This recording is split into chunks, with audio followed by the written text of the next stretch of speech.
Hello, everyone, and welcome. On behalf of the Southern Alliance for Clean Energy, I'd like to thank you for joining today's webinar entitled Global Warming and Sizzling Summers in the Southeast. My name is Chris Carnevale, and I'm the Coastal Climate and Energy Manager for the Southern Alliance for Clean Energy. For those of you not familiar with the Southern Alliance for Clean Energy, we're a regional organization focused on promoting responsible energy choices that create global warming solutions and ensure clean, safe, and healthy communities throughout the Southeast. We're a membership organization, and we'd like to acknowledge our members on this call and encourage those of you who are not members to please join us today. For ways in which you can become a member and get involved, please visit our website, www.cleanenergy.org. Before we get started, I'd like to take a moment to review the basic functions of the WebEx control panel on the right-hand side of your screen. To ensure sound qualities, all attendee lines will be muted throughout the presentation. Go ahead and find the three buttons along the bottom of your control panel. If you're having trouble hearing or seeing the slides, click the blue chat button and type your problem so I can help you troubleshoot. Our presenters have saved time at the end of the presentation to answer questions. So to ask a question, please click the question mark button along the bottom of your screen. Make sure that you've selected all panelists in the drop-down menu and type your question into the questions box. This webinar is a part of our Southeast Coastal Climate Network webinar series, and today we're joined by Richard Wilds from Climate Central to talk about global warming and sizzling summers in Florida and the Southeast. Richard Wilds is Senior Vice President for Program Strategy and Integration at Climate Central. Prior to joining Climate Central, Wilds was a co-founder and executive director of Environmental Working Group, where he helped create, direct, and manage EWG's pioneering research and communications operations. Before co-founding EWG, Wilds served as senior staff at the National Research Council of the National Academy of Sciences, managing committees on a range of issues from pesticides and children's health to organic agriculture and Western water issues. Committees managed by Wilds at the NRC produced a series of landmark reports that laid the scientific foundation for path-breaking children's health protections in federal pesticide law and the creation of national standards for organic food. Wilds has a BA from Colgate University and an MA from California State University at Sacramento. But first, for some introductory remarks before Richard's presentation, I'm going to turn it over to SACE's Florida Director, Susan Glickman. Chris, thank you very much, and thanks everybody for getting on a call this afternoon.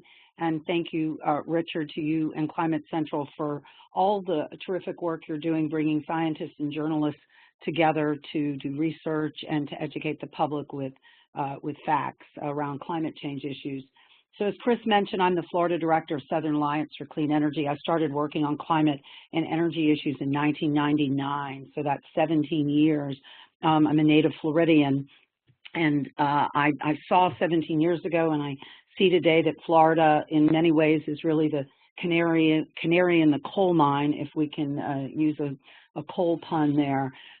So when I saw the report that Richard is going to talk about, really two reports that Climate Central's done very, very recently, one called Danger Days, where we're looking at the heat index at currently about 25 days a year, where we have this heat index of 104 degrees or more, and that by 2050, that could be quadrupled, could be even as high as 130 degrees. And 13 of the top cities are all from Florida. And of course, the implications of that on so many levels, not to mention our economy, and what does that mean to Disney World when it's so hot that people can't be outside. And then just shortly thereafter, I heard that they were putting out another report to add to that sort of summer heat misery called States at Risk and Climate Threats Where You Are, talking about the mosquito season. So it's probably not lost on any of us. Just in this week, they found 14 cases in Florida alone with Zika. And the bottom line is, you know, hot and humid summer weather just brings out more mosquitoes. We've had the warmest June on record since 1933. 2015 beat out 2014 for the warmest year yet.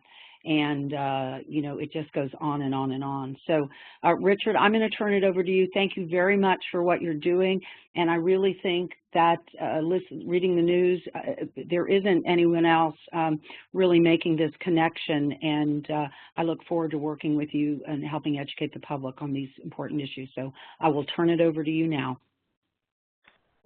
Thank you. It's a pleasure to do this. This is exactly the kind of audience that we want to be in touch with. So let me start by giving you a little bit of background on Climate Central, then we'll just dive into what we have in our States at Risk program. So why don't you go to the next slide. Climate Central is a science and journalism organization, as has been said here. We were founded in around 2008 with the goal of educating the public about climate science. And at that time, this was post-Copenhagen, in the middle of ClimateGate, we were sort of in a crisis of climate science communication. Today things are better, but we still, you know, you sort of can't do enough to remind people of the effects of climate change. We are staffed by climate scientists, meteorologists, journalists, web developers, graphic artists. And the idea is to link together expertise in the science with a professional grade ability to communicate that at the local level. The mission is, as I said, to communicate to the public and decision makers. And what we try to do is localize the impacts and make climate change real to people, so that it isn't some sort of abstract thing that's going to happen in 20 or 30 years. Of course, in Florida, there's some places where it's obviously, it would be hard to make the case that it's not happening yesterday. We have a couple of big programs I'll just tell you about that might be useful for you. One is our sea level rise program called Surging Seas. I'm going to show you some slides at the end, but basically we can do very detailed local assessments of the risk of sea level and storm surge, sea level rises and storm surges now and into the future, with detailed mapping of what's impacted, broken down by demographics and some things that I'll show you at the end.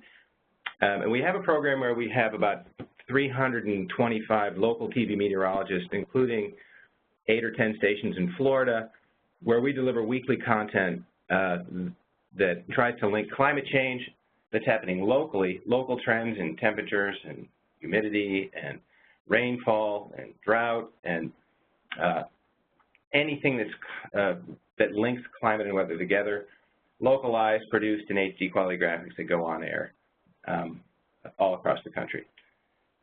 So what I want to talk about today, though, is our States at Risk program, and this is a program that's designed to do a couple of things. But the main thing is to localize the impacts of climate change across the country and then produce content that makes it easy for the media and for people like yourselves to talk about climate change locally if you need to. The idea is to produce a resource that helps people with data about how the climate is affecting their community and their state. You know, and this is sort of a trial run, if you will. This is, you know, we've been at this particular program for maybe 6 months in its current form, if that. And, you know, we're trying to produce a resource that people could use to make the case to their communities that climate change is real. So let's go to the next slide. This is the current homepage of our States at Risk website. And you can see it's just simply a map. And the idea is that people will come here and they'll click on this map on the state that they live in. So you'll see Louisiana is highlighted, but let's go to the next slide. So if you were in Florida and you clicked on it, this is what you would see today. Florida tops the nation in mosquito days, raising Zika concerns. And what we do in this program is we produce, at this point we're producing new content every 2 weeks or so that goes on the site. We headline each state with the top climate risk from the most recent study that we've done. And if you go to the next slide, you can see that when you go to the state page, you've got all the other risks for Florida are also available for you to click through to: inland flooding, coastal flooding, and extreme heat. Florida is one of the states that has, this convergence of numerous sort of extreme climate threats. Not the only one, certainly, in the southeastern U.S. that has significant climate threats. So the idea is that this is a resource for people. So if you go to the next slide, if you clicked on the Zika Florida headline, it would take you to this page. And you can see here that, we're headlining it with some Zika findings in Florida. The 12 cities with the most mosquito days per year are all in Florida, raising Zika concerns. And then basically those two top images are from our report on Zika. And the idea is that people can come here, and there's a whole, this page goes on forever because Florida, we've looked at Florida extreme heat, 20 different ways at least. And every one of them is available here in this. These are HD quality graphics, and I just keep saying that because these are also designed to be used on television, and they can be just lifted, put into that broadcast package, and put on air. But if you clicked on the Zika image, so go ahead to the next slide, it'd take you to this page, which is our analysis of the climate change and mosquito days. So what we've done here is we basically looked at historic increases in temperature and humidity and looked at how those two factors have converged, both of which are exacerbated by climate change, to create more days of hospitable mosquito days for the specific type of mosquitoes that are vectors for Zika in 198 cities across the country and, 40 or 50 in the southeast.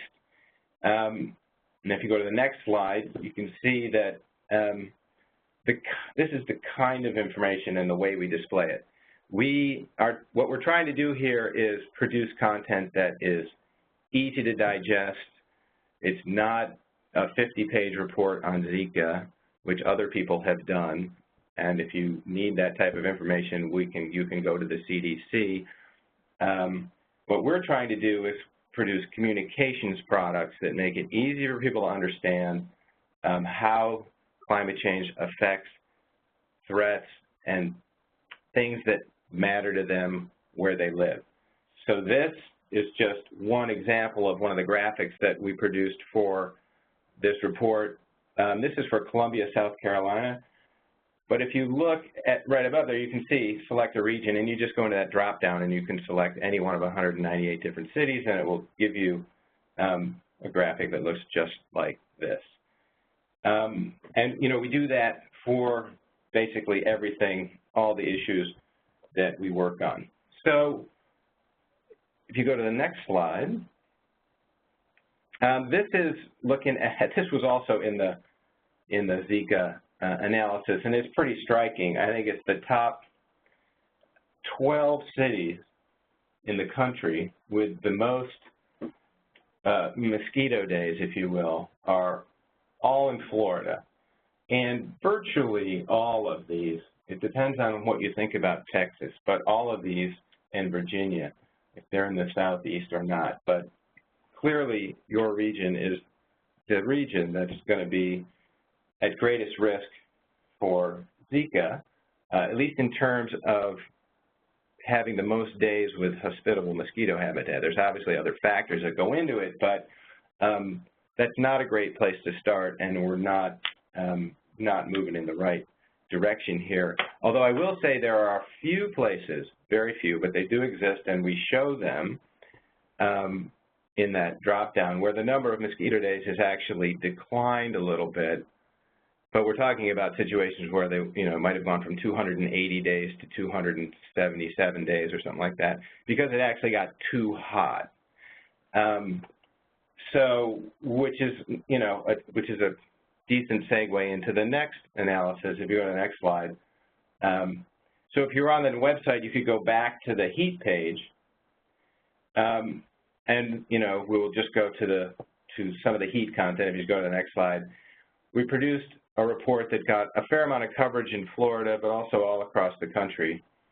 More than 100 stories, probably more like 150 stories, where we were localizing temperature trends in the context of the threat that it presents to human health. So the way that we did that was to look at what's called danger days, and these are dangerous heat days as defined by the National Weather Service, where the heat index is greater than 104, I think is what it is. And we just looked at projections, and these projections are from 29 different climate models that we analyzed, and this is a good example of the kind of science that we're bringing to the issue. The other things that you saw, the historic trends in temperature and humidity that allowed us to do the Zika assessment, is based on our ability to analyze temperature trends across the U.S. We've got a number of data analysts and climate scientists who are very fluent in these numbers and have been working with these data sets for years, and it allows us to localize the trends and really have a great fluency in the data, probably more than anyone else, I dare say, even including some of the major government agencies, and that's only because this is all we do all day. They actually have to do other things like, predict the weather and other tasks that they have, but this is what we do. And we work very closely with NOAA, NTDC, and the federal agencies, the climate and weather agencies, and we have meteorologists on staff, et cetera. So these data are derived from 29 climate models where we have downscaled data for the entire continental U.S. We look at 54,000 grid squares of data, and then look at the trends for all those models and then average those, so that we're taking a mean estimate basically of what those models say. So it's not just sort of the most favorable prediction. It's a pretty strong average, if you will, of what all the models are saying. And you can see that this is Miami that we're looking at, as many as 151 danger days. Not very far from now. So if you go to the next slide, you can see here that, again, Florida was of the top 25 cities with the biggest increase in these days. I think it was, the top 13 are all in Florida. And these are huge increases by 2050, huge increases, going as was said, from a 25 a year to 150 a year, which really is going to change a lot about what it feels like to live in those places. So anyway, if we go to the next slide, the goal of this is to generate some media coverage, and this is just a couple examples of some of the press that we got for that danger day analysis. And if you can go to the next one, so that's Miami, and the next one is Palm Beach. And so it's obviously this work is only as useful as the number of people that hear about it and the number of groups like you on the phone who find it useful. If no one hears about it, or if you think it's not useful and can't ever use it, then we want to fix that. So I'd be really interested in your feedback later. So later on in the presentation. But so just to kind of wrap this up, we have one more program I want to talk about, which is our sea level rise program. And if you go to the next slide, there is, within Florida, as I said earlier, there's an inland flooding section, or coastal flooding, I mean. And if you had clicked on that, you would come to a page that looks like this, which talks about, it has all kinds of resources on coastal flooding. The one I want to show you, though, is the one that's in the middle, which is the Surging Seas tool, which allows you to zoom in on any location anywhere in the coastal United States and get a really detailed look at what the impacts will be at various water levels. So if you just go to the next slide, you can see that this is what it looks like, and this is a nice thing that we put together. And this shows this shows Miami. Unchecked pollution on the left, that's basically if we have a 4C warming, so if we don't hit the 2C target, you know, if we sort of do a business as usual thing, this is Miami. I think this is, you know, sometime well past 2100, but still it's not a great outcome, as you can see.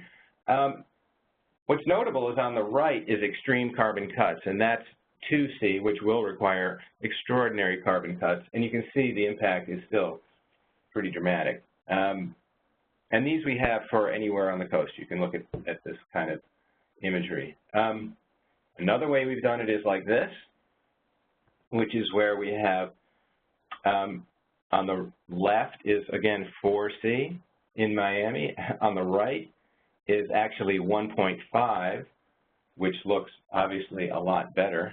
I'll point out that we're very close to 1.5 right now, so it would take some amazing, unprecedented clean energy work to get to that scenario, but we can provide these kind of images which I think help people understand what we're talking about here in terms of a threat. So just a couple more slides here. If you go to the next one, if you go one more, yeah, if you go to this one, this just shows you that we have there's a bunch of tools that we have here. Why don't you skip to the next slide, where we can provide all sorts of different analyses of the areas that are going to be inundated. In this case, we're showing you the value of the real estate in Miami Beach per acre, and you can see that it's obviously really high. It just, you can read that a number of different ways, but clearly there's a lot at stake in terms of real estate values on that acreage that is at very high risk, and we can do this same kind of analysis for anywhere along the coast. We also can look at this in, you know, all sorts of different ways. We've analyzed it in terms of hazardous waste sites, power plants, schools, hospitals, fire stations. All of those kind of things have been pre-calculated so that we can, you know, give you analyses of what's at risk in your community based on what level of sea level, any level of sea level you need up to 10 feet. If we go to the next slide, I'll just give you a couple more examples. The next slide is Charleston, South Carolina, just showing it at 5 feet. And if you go just one more, this last slide will show you, let's go to the next one. Okay, this shows you the ethnic breakdown for that same community that was at risk at 5 feet. So you can look at it by ethnic background, you can look at it by income, as you see along the bottom, you can look at it by vulnerability, which is sort of a hybrid of different criteria, age, income, and race for anywhere along the coast. So the point of all this is just to let you know that we have these tools, to encourage you to use them, and we love your feedback on how we can make all of them better. The states at risk site, the heat, Zika, everything. We have probably 3 or 4 more analyses coming in the next month or so, a couple that might be interesting. We're looking at heavy rainfall and sewage overflows, which is one of my favorites. We're going to try to look at algae blooms if we can, which I know has been an issue in Florida, but in a lot of other places. And then we'll be also doing some work on king tides and releasing some analyses of king tides and nuisance flooding, as it's called by NOAA. And we've been able to show that roughly 2/3 of all nuisance floods in the past 40 years have been caused by rising seas. So, and that, of course, is localized, as all of our work is. So with that, I'll just stop and turn it over to questions. Great. Thank you, Richard. That was a really excellent presentation. These tools look amazing, and we're really happy to have them available to us, and I'm sure many of us on the call are. So just as a reminder to attendees, if you have a question, please go ahead and plug it into the question box in the control panel. We have a few before us right now, so let's dive in. So, Richard, have you analyzed projected climate trends to analyze potential mosquito day trends into future decades as well as historic? Have you taken that into future decades? We're working on it, so we will have that data. If someone wants it, we will have it. Unfortunately, this fire hose of reports that we're putting out, we just couldn't get that done. But yes, we do, and or we will. And if anyone needs it, we would try to produce it for you. We're certainly going to look at that next year. Those projections, I won't get into the details, but humidity projections in climate models are tricky, is what it comes down to. And we didn't want to put out something that we weren't really confident of. So, and there's a relationship between, the relationship between heat and humidity is what the models struggle with, because sometimes the warmer it gets, the less humid it gets. And so anyways, it's just, that's the issue, and we're just, we're working to come to some kind of resolution on what those projections will be. But yes, we'll have them. And we completely get the importance of that part of the message. Great. So what do you consider a mosquito day? What are the metrics that make a mosquito day? That's in the analysis. If you go to the website and you just click on the mosquito graphic there, and it'll take you to our report. I think it's between, I don't want to make sure, I don't have it completely memorized. It's humidity above like 45% and a temperature range of something like between 50 and 100 or 50 and 95. And if you're in that zone, number of days in that zone is what we're counting. It's in the criteria are in the document. Okay, great. And we'll send in our follow-up email to all attendees and registrants. We'll send a link to these reports so everyone can have that handy and just dig right in. For anybody who wants to just go there, it's just statesAtRisk.org. Just one, statesAtRisk.org. Pretty simple. Okay, great. Did the Zika analysis include both species of mosquitoes, or was it just the primary Asian tiger mosquito? It was both. It was both. It was a more expansive, but legit. Wasn't just the one primary. It was both. Okay, great. Just a reminder to folks, if you have a question, plug it into the question box in the control panel, and we will try to get to it. Okay, here we go.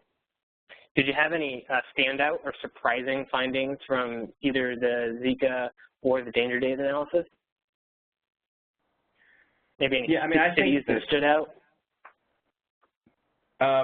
The Florida definitely stands out. Florida and Texas actually stand out as the two states that are just completely over the top with the climate threats across the board.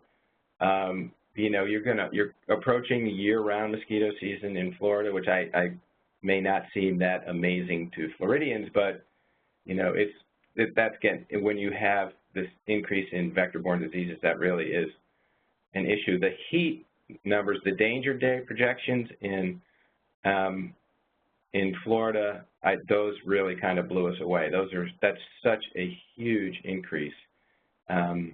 And that's a pretty significant threshold. There's only one more level to go after that in the weather service categorization. And so, and that, the one above danger days is basically, forget it, or whatever. It's, extreme danger, which is really something we hope we don't get to on a regular basis. But those really did jump out at us. Because, I'm not telling you on the phone anything you don't know about the sea level rise risk and situation in particularly South Florida, but when you overlay the heat risk on top of it and now throw the Zika risk on top of it, you're really to a situation where it's, it is pretty much the epicenter of climate impact, certainly for the United States. There's just no doubt about it. Cool, great. This is about the data, the census data on the sea level rise tool. Is that available for all cities, or just Charleston, for example, like you showed? Oh, no, it's every square inch of the U.S. coast, from Maine to Texas and then up the West Coast, everywhere. Okay, and great. all in every one of those, every community in every coastal area in the country, we look at all the, there's 50 different criteria or 50 different sort of pieces of infrastructure that we've looked at, like I said, from power plants to fire stations and schools and roads and train tracks and energy facilities and et cetera. And then all the demographics and the ethnic breakdowns are there for every place. We've also broken it down by legislative district, so you can actually go in and just, it's automatically pre-set, state and federal. Cool.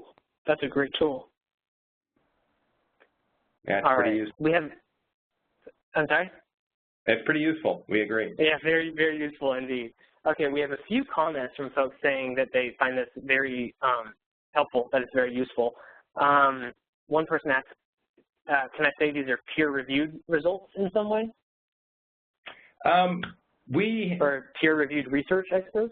Well, none of these studies have been peer-reviewed. The things on our site haven't been peer-reviewed because they're simply reporting government data. So the data that you're seeing is peer-reviewed. In other words, the climate models are the generally accepted climate models. These, you know, the temperature data are just temperature data. There's nothing to peer review about temperature readings, but we haven't done studies and submitted them for peer review. And I don't know, I don't want to say this the wrong way, but it's because if we projected danger days and submitted it for publication, it wouldn't be accepted because it's not considered research, it's just considered fact. I mean, it's just considered data output. There's not anything about it that's particularly, you know, new. Right. It's just that we actually do it. So that's what you're looking at. You know, the Zika is historic measurements on actual thermometers and actual humidity gauges all across the country, and we just, you know, crunch the numbers. So there's nothing about it that's controversial at all. And we never have been, you know, we've never been attacked for any of our analyses ever because they're just, that's how we do them. And that's why weather forecasters work with us because, and that's why they put our content on air all the time, because we're just simply reporting what's available. And same with the projections. All the underlying climate models are peer-reviewed. And all we do is take output and do some simple math and then produce a graphic. But we go through the exercise of localizing it. The thing that we do with the climate model output is we go through the agony of looking at 54,000 grid squares across the country, which is like divide the U.S. up into 7-mile squares, and then look at what happens in those squares according to the models every day from now to 2050. Then multiply that times 29, and then do the math and come up with the average. So, but it's not anything that's controversial in any way. If you don't believe models at all, period, ever, never, then you won't agree with this. But you know, it's an average of the 29 models that are available from in the world that are relied on by every agency in every country in the world. And so all we're doing is sort of finding what's out there. I mean, we dig deep. We dig deep. I mean, we find everything, and then we just bring it in internally, crunch the numbers, and produce the images. Richard, this is Susan Glickman. This is really eminently helpful. One of the attendees was asking the question about using the graphics from this presentation on social media. So from everything you said, you want people to use the graphics. Is that correct? Absolutely. We want everybody to go to the States at Risk site, grab whatever graphic they want, and use it however they want. Promote it, tweet it, like it, share it, comment on it, make a flag out of it, hoist it in front of your house, do whatever you want. I mean, it's just, yeah, that's the whole point. And if there's anything that's not there that you want, we want to hear from you so that we can see if we can produce it. If there's just some place we didn't do, you know, we did 198 metro areas for all the analysis you saw, but they may leave out your community. That doesn't mean we can't do your community. It just means that at some point we have to stop from a production standpoint. But if there's a smaller town or a place that, you know, where somebody needs something to go to, you know, talk to somebody with some information about what's going on locally, we're happy to produce content like this for people that need it. Great, and we actually have a few questions on content, graphics, communications tools, and how to access them. What's the best way to access the graphics? Just are they downloadable directly from the site, or yep, do they send an email to someone? They're downloadable from the site. Most of you'll see the graphic on the site, and what you do when you click on those images, you'll be just directed right to our main web page, main website, climatecentral.org, and you'll be right in the article. And in that, where you land, there's going to be downloadable graphics for all those communities. And all of it is there to be taken, embedded on your site. We have interactives, for example, for the mosquito, for Zika, there's an interactive at the top of that piece that shows the top 25 communities with the largest increases in Zika days. That's an embeddable, downloadable graphic designed to fit mobile. It's responsive. So all of our stuff is easily, you know, downloaded, stolen, copied, whatever the right term is. I'm too old to know what the term is, but whatever it is, take it. And it's designed to be used. And if you have any trouble with it, just send us an email and we'll fix it and get it to you. Great. Along those same lines, we have a couple maybe either feature requests or just questions about if you have these available. Is there maybe kind of like a one-pager PDF of, you know, comparing different sites across the U.S., kind of ranking their risk either individually to the Zika and danger days or as some sort of maybe combination, combined risk factor of, you know, kind of some of the different risks you're looking at? Right. Yeah, like the overall oh my God list. Right, exactly, yeah. So we haven't done exactly that. For each of the individual threats, like heat or Zika, you saw the rankings of, there's more than the rankings I showed you. That we have the cities with the most mosquito days, the cities with the largest increases in mosquito days.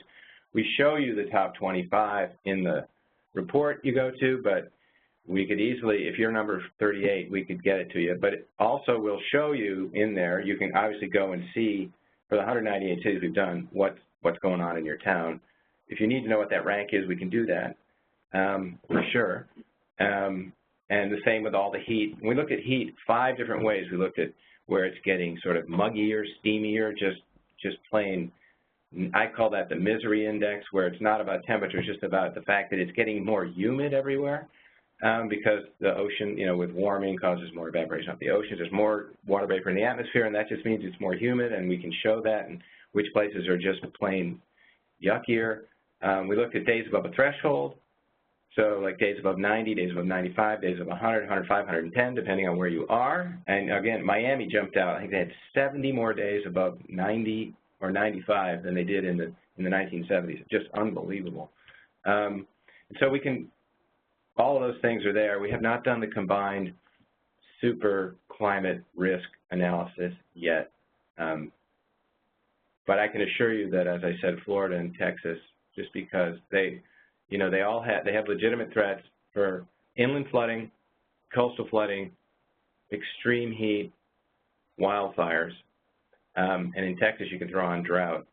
In Florida, less so, but yeah. And so there's no doubt that from a climate threat perspective, that Florida is a leader if that's the right term, and a lot of the Southeast as well. I mean, the Southeast for heat, you can't emphasize enough. If you look along the Gulf Coast, sort of from South Carolina over to Louisiana and Texas, the projections for danger days in the next decade alone are pretty scary. And if you just take it out 20 or 30 years, you're looking at these huge increases in this combination of heat and humidity that's going to make things, you know, pretty unbearable. Yeah, yeah. Sorry to say Indeed. that. I mean, it's just reporting the data. Yes, that is very depressing to those of us. I just realized I sound like some kind of jerk, but anyway. No, you don't sound like a jerk. I think we need an antidepressant, though. It's just what the numbers are. Yeah, it's a good motivation to do our work harder. Susan, were you going to jump in there? Yeah, and actually, are there more questions, or let's we do have more. We do have more. Let's get to those, and then I would make a few comments as we wrap up. Okay, great. Here's another maybe kind of specific question, or maybe request of things to look at. Have you guys looked at other climate? Well, I know you've looked at other climate change related threats, but how about poison ivy? Have you looked at poison ivy, or do you plan to look at that? We have done poison ivy. And we have some graphics already made on poison ivy. I don't know how localized they are. I think they're regionalized, though. But we have absolutely done poison ivy analyses.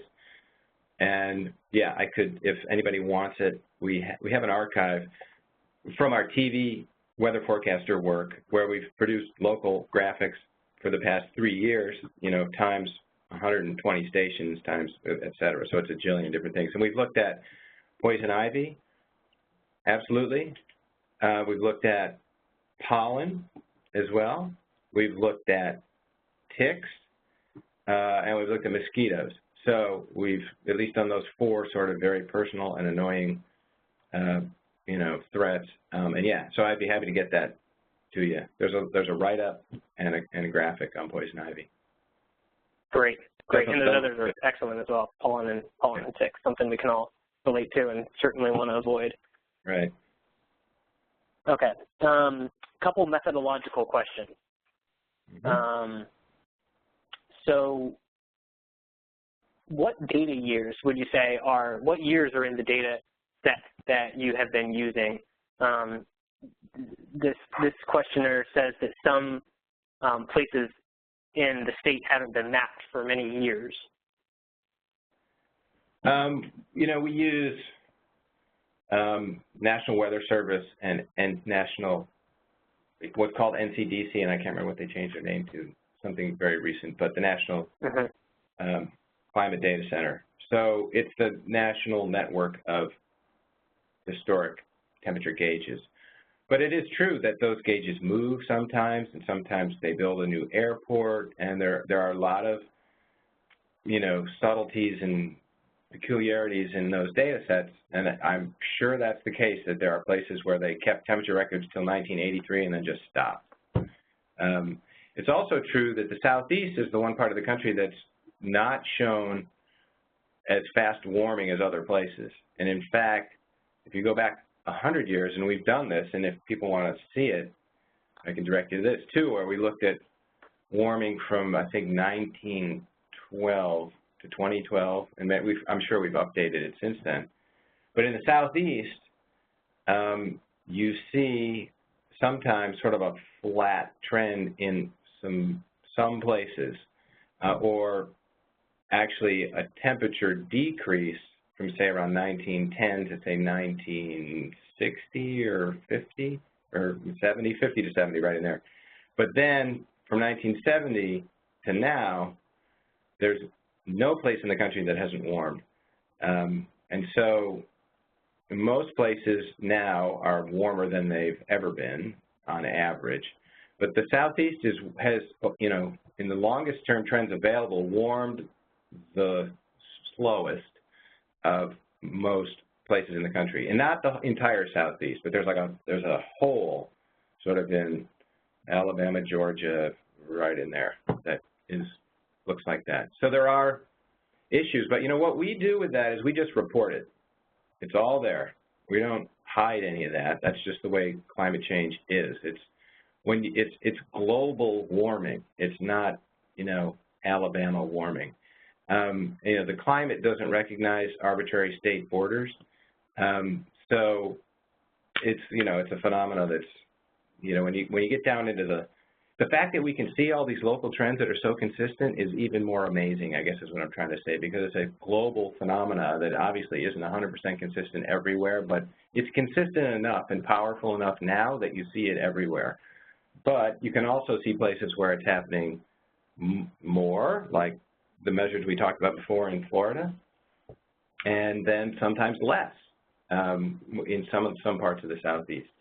Of course, for coastal flooding, you can't say the same thing. And for the coastal danger J projections and trends, that's a little bit different because then you're piling on humidity, and that's a totally different thing. So I guess that was a very long answer to your question. But, yes, there are places where they've stopped measuring. And we take all that into account. We only look at places, we only use data that's been peer-reviewed and confirmed and validated by the NOAAs and National Weather Services of the world.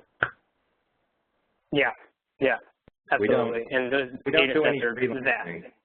Yeah, we don't do any freelancing or making stuff up. Right. We don't need to. No need. No need. So, and then this is a similar question about how fine scale and localized data is. Does it account for things like the sea breeze effect, for example, along the coast? Am I correct in answering that yes, it does, because it's all based on historic data that's actually been observed and aggregated? Yep, exactly. Everything, and even the projections account for that as well. The models take all that into account. But the historic data, which is what most of the stuff's based on, and it's all grounded. Even when we do projections, we'll always show you what's happened to date and then show you the projection. So all the data there, the actual measurements, take all that into account. Yep. Okay, great. We have just a couple more questions, and then we're going to have to close out. Why do you think that the media hasn't picked up more in their reporting on the connection between Zika and climate change? And then also, let me add my own question onto the end of that is, have you found reception? I know you just released your Zika report just a week or two ago, but have you gotten much reception from the media yet on it? We've gotten some pickup. Washington Post did a nice story, and there's been 8 or 10 other stories around. We haven't gotten much play in Florida, and I'm not sure why, but I think I know why. And I think it's because they're focused on the problem that you have now. And typically what we have found through years of working with TV meteorologists, particularly around extreme weather events where there's a loss of life or large amount of property damage, that the media, and I think this is probably the right thing to do, focuses on that particular tragedy as opposed to the projections of maybe future more tragedies. So so there's a period of time when they focus on the issue at hand and that story.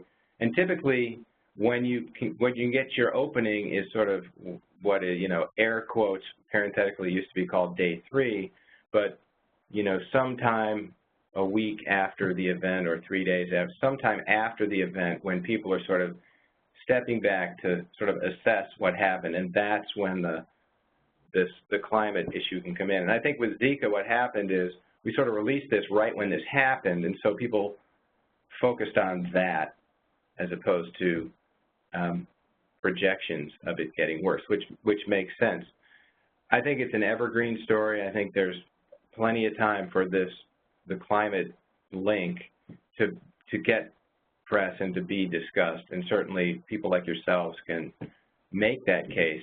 And, letters to the editor or whatever are a perfectly good way to get this content in front of people. But I think that's the dynamic that we're seeing. It's pretty similar to what we've seen with inland flooding, and coastal flooding situations. That climate comes after. Great. Thank you for that. So we have a couple more questions that I'm going to roll into. I'm going to give them to Susan to so she can address them in her closing remarks. But you know, I'll just go ahead and say that, you know, thank you, Richard, for your presentation here today and really offering these resources and the information to us. And thank you to all our attendees for joining today. Thank you for your thoughtful questions. This presentation was recorded, and so it will be available on the webinar archive page of our website, cleanenergy.org, and we'll send you a link to the recording once it's been processed. If you've enjoyed today's presentation, please consider joining SACE so we can continue to work towards clean energy solutions in the Southeast. And you can visit our website, cleanenergy.org, to learn more about how to become a member. And with that, I'll hand it over to Susan to give some closing remarks. And Susan, one of our questions, a couple of our questions were about working with elected officials and what are some of the solutions to these depressing, this depressing information. So Susan, if you could close us out with that, that'd be excellent. Yeah, it's very good, Chris. Thank you so much. And once again, I'm Susan Glickman. I'm the Florida Director of Southern Alliance for Clean Energy. And Richard, as we all listen to you, for those of us who are in Florida and those of us who are not, you know, to hear that Florida's finally a leader in something, but unfortunately it's a negative thing, and it's the epicenter of climate impacts. And whether we're looking at these year-round mosquito seasons and pollen and ticks and poison ivy, or the heat, the king tides, the nuisance flooding, and my personal favorite, the misery index, right? So we know that we have to adapt to the impacts that are in the pipeline, and some of that is going on. The South Florida Climate Compact looks at those kinds of issues. But I think I want to focus on my closing remarks and to tie in the question that was asked about solutions. So what are we going to do about it? So how are we going to mitigate and not make it worse? So if it's sea level rise and we're looking at 2 feet and we are planning for 2 feet, how do we make sure it's not 4 feet or 5 feet or making it worse? And reminds me that old adage that when you're in a hole, what do? You have to stop digging. So it's super important that we use this data, and my hat's off to Climate Central for giving everyone education, but in particularly, I think the advocates that really work towards solutions. These are the kinds of tools that we need, these kernels, these very bite-sized, understandable, you know, sort of chunks that can help us convince policymakers of doing the right thing. I mean, in Florida, the Sunshine State, we have less than 1/10 of 1% of our needs, energy needs met with rooftop solar. There are a number of people, and are on the phone as well, that are involved in a constitutional amendment that's going to be on the August ballot that will lower taxes on solar and help open up that market. So, I mean, that's just one solution, one of many policy decisions. But I do think, as Chris pointed out, hearing what you've had to say, bringing together, you know, this real suite, I suppose, of climate impacts in both your Danger Days report as well as, you know, the report on Zika and mosquitoes and the states at risk. It's just so important to pull it together. So we do have to work harder than ever. I mean, the good news is, and I do remain an optimist, that we do know how to make clean energy and we do have solutions. We just need to create the political will. So I think when we look at the cost of the actions, you know, Miami Beach is spending $500 million on pumps for sea level rise. And, you know, we have to look at the disconnect between some political leaders, for instance, the governor of the state of Florida, who refuses to even have the words climate change sort of spoken by you know, his state agencies.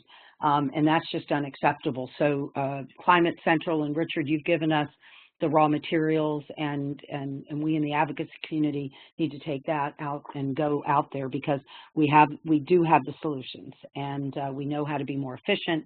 Battery storage is coming online, and we can do this thing. But the sooner we get started in earnest, the better.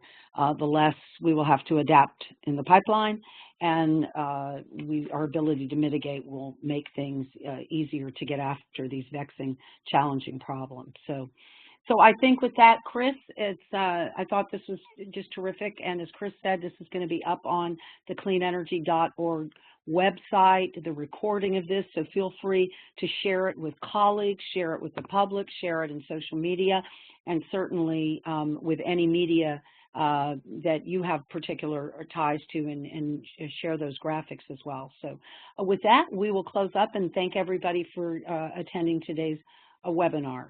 Thank you very much.